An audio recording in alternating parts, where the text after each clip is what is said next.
жанам қайтадан келу үшін.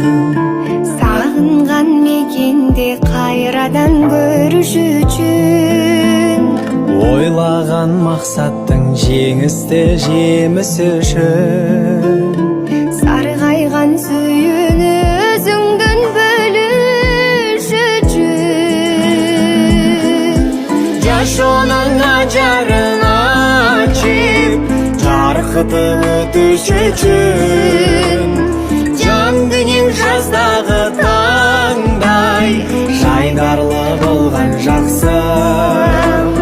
Жанашқан мезгілде дағы, жанданып өсіш үшін. Қармап қал жете алсаң көшің, бақытты болған шақты.